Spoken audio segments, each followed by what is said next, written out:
159 wheel spacers. Do you really need them? I bought a set for the front wheels for a very good reason, and here they are, just arrived. So I'll open the box. Here we are. Here's the wheel spacer. Two of them, and some new bolts. Now, I have a very good reason for buying these, as I have a problem with the 17-inch wheels, in that the wheel weights keep touching the caliper, making a ticking noise. Now, at the end of this section of the video, I shall put some still photos that highlight the problem. So now you can get your tyre fitter to reposition the weights perhaps, but I find I forget when I'm having new tyres fitted, and you've got to go back and get them repositioned again, because they always fit them pretty close to the caliper for some reason. And you have to have all four wheels repositioned, because as 159 owners know, they wear out the front tyres quite quickly. So the way you can extend the life by quite a bit is to rotate them front to rear. I do this at every service basically, and you can get another 10,000 miles out of them that way. Now, another route you might say I could go down is to fit bigger wheels, 18 or 19-inch wheels. But I find they affect the ride really, it's not as good. And certainly the 19-inch ones are going to have a breaking springs, so I'm going to fit wheel spacers.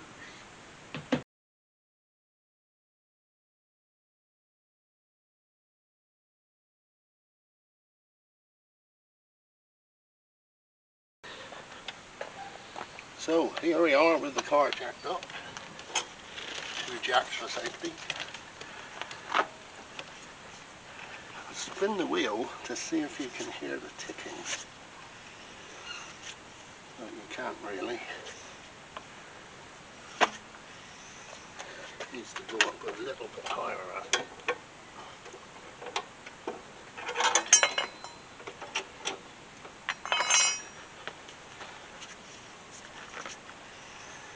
No, you can't hear the ticking. But anyway, I'll take the wheel off and fit the spacer. So I've already loosened the wheel nuts. So this is the locker here.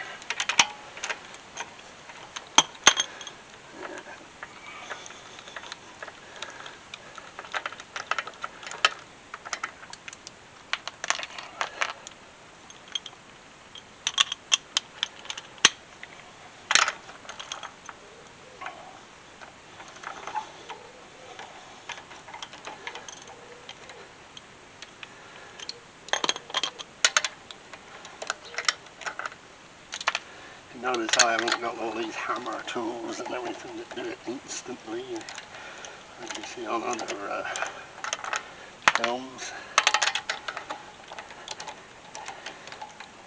Mine's the old socket set, which I suspect most people have got, not the hammer thing. Of course, if you've done a lot of it, it saves an awful lot of time, I suppose.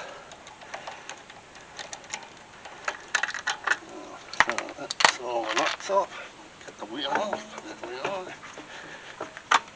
As I say, she's wearing very well with the changing around. It must be up around 6,000 to 7,000 miles by now. So here we are. Wheel off.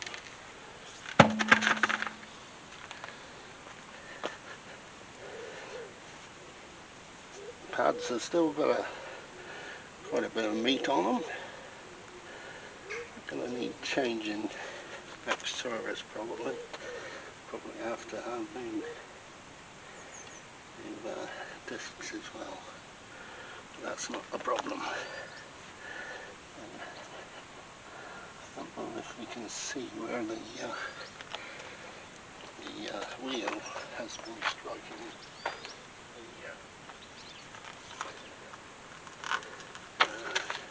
sort of thing. So I suspect it's probably the other wheel that's doing it mostly, because there's no marks on them. But we can't have a spacer on one side and not the other. So, good chance to clean the wheels as well. So we'll get the spacer out and more. This is a $4,000 question. Does it fit? Yes, it does. There we are. That's all we've got to do. And I'll clean the wheel in a minute, so I'll switch the camera off while I'm doing that.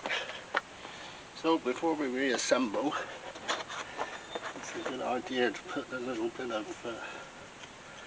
sort of copper grease or the equivalent on the spacer or the surface, so they don't lock onto each other and we can't get them off, which I've seen happen before. So just not very much, just a little bit, just to help them bind in together. This is a similar thing to copper grease, a French one actually. It stopped my GT brake squealing. Stuff it. Very good it is. So, put that one back on. And we've got to line it up with the electrodes, of course. Which I suppose is instead of them. Now the new bolts are considerably longer than the old ones, to take up to 20mm, of course, as you can see there. So don't try and use your old ones if you just buy the spacers. Another good idea to get the wheel back on is to use the old things supplied by Alpha.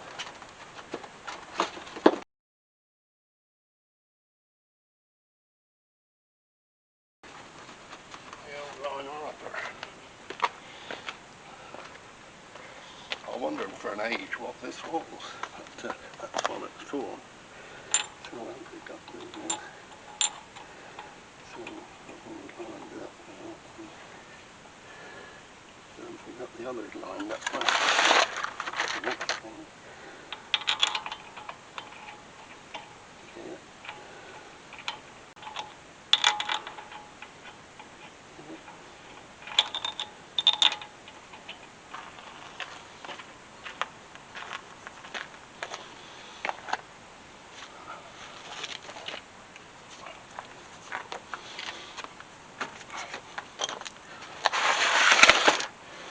I always seem to get trouble putting wheels on, I don't know why, but here we are. Let's give it a go.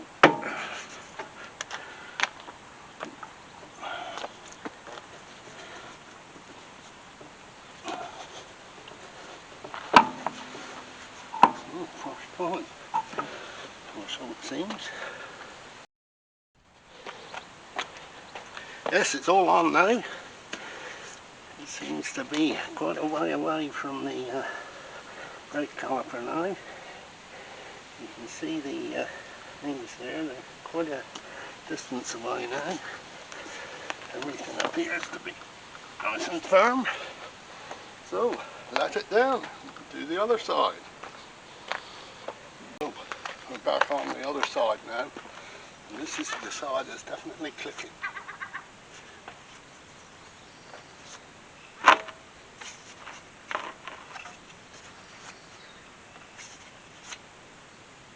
I can hear it just now, but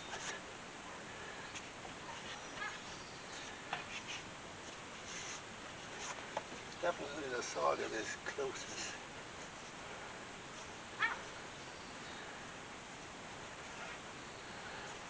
Come round.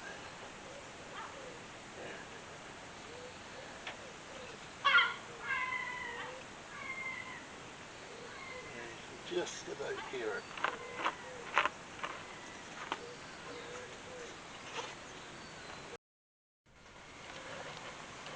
I don't know if you can see the scratch there.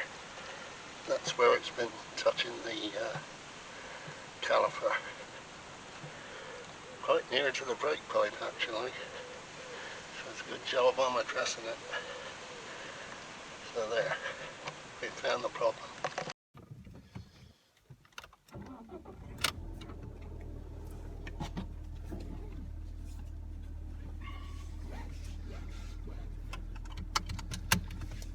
Right, here we go on a road test of the wheel spacers.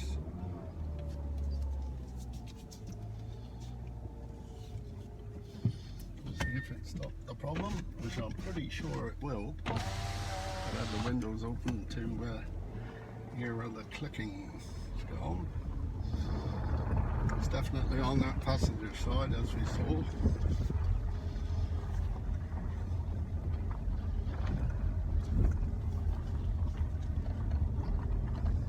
Slow speed you can pick it up. Nothing at all there now, which is good.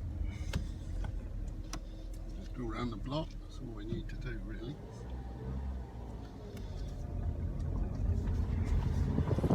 I've reverted to a voiceover because of the wind noise is interfering too much with the commentary. So we've cured the ticking from the wheel weights touching the caliper, so that's all done.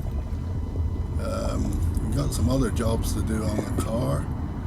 One thing, I might change the race chip from 3 to 4. On long journeys I've found that you certainly get better mile per gallon with the 95 fuel rather than the new 90. So that's a good pointer. Here we are at the roundabout, no ticking at all. Setting of the chip to 4. There I'm on about the chip there, which we're almost back now. It's a pity that with the window open you get too much wind noise to hear very clearly. Another thing the spacers seem to have done is over these sleeping policemen you used to catch the tray underneath it a bit, but you don't seem to now, so although I find it a bit odd, but there might be another benefit. So we'll close the voiceover now because we're almost back. The spacers might make it worse actually, so we'll see. No, nothing. So no,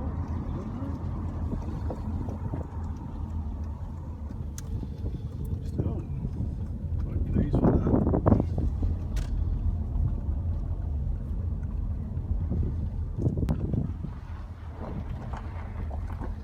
Just check the wheel nuts are fine on time.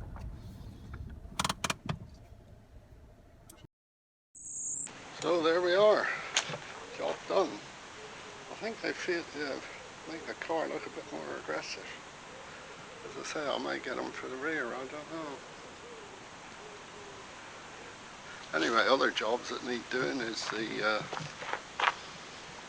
front brakes need overhauling, but that's on the next service. And also the bonnet needs, we've got quite a few swirl marks, I don't know if you can see them. Black bonnets, black cars are the worst for this, I think. So we're going to have to address that. Give it a deep polish, perhaps with a polisher. Try to make it better. But she's holding up quite well. So, on to the next video.